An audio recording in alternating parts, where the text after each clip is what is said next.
Herkese merhaba. Bugün fındık kreması yapıyorum. Hem çok sağlıklı hem çok lezzetli hem de yapımı çok kolay. Hemen başlayalım. 2 bardak fındık kullanıyorum. Çiğ fındık kavurmayacağım, kabuklarını soymayacağım.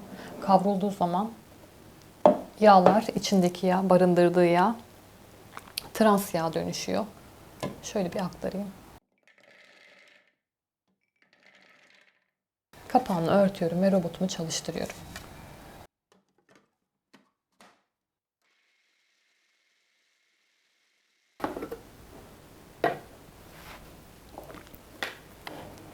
Toz halinde değil, artık yavaş yavaş yağını bırakmak üzere. Bu kıvama gelene kadar 20 dakika, yarım saat boyunca robotun başından ayrılmadım.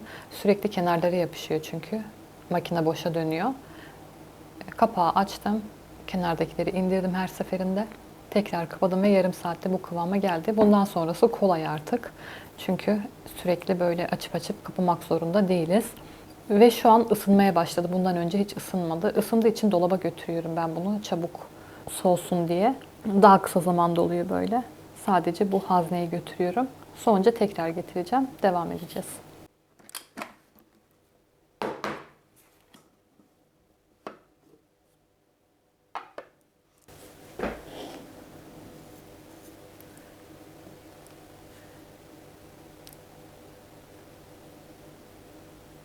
Bu olmaması gereken kıvam. Böyle bakınca sanki oldu gibi geliyor ama çok daha akışkan olacak.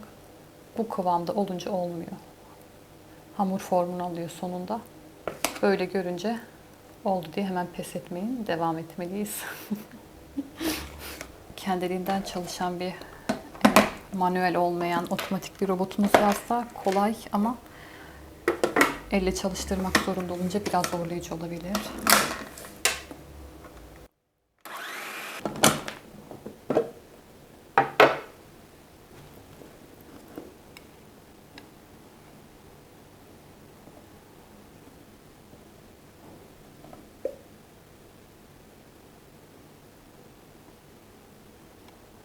Kıvam böyle olacak.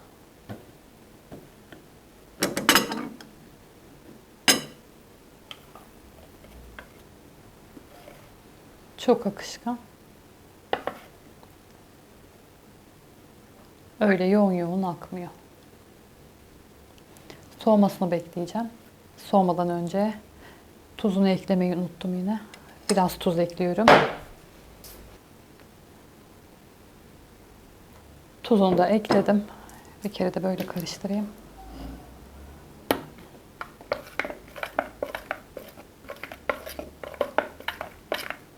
Biraz soğusun. Balını ekliyorum ondan sonra. Çeyrek çay bardağı bal ekliyorum. Çeyrek kadar mı? Çeyrekten biraz daha fazla sanırım. Balı her zaman kontrollü ekleyin. Çünkü kullandığımız bal çeşitleri farklı. Bazı balların viskozitesi daha yüksek.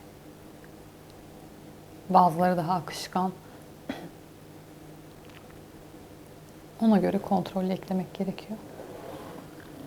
Ama ben her zaman yaptığım için bu tarifi biliyorum artık ölçüyü. Balda her zaman kullandığım aynı bal.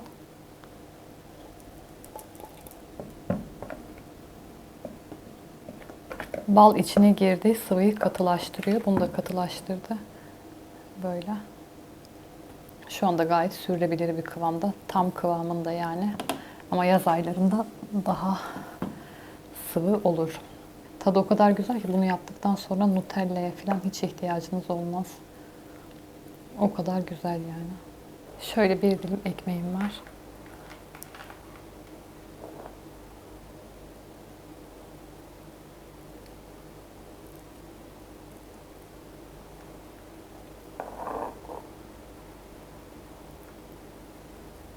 Ekmeğim de böyle. Tariflerimi beğenmeyi, kanalıma abone olmayı unutmayın. Afiyet olsun, hoşça kalın.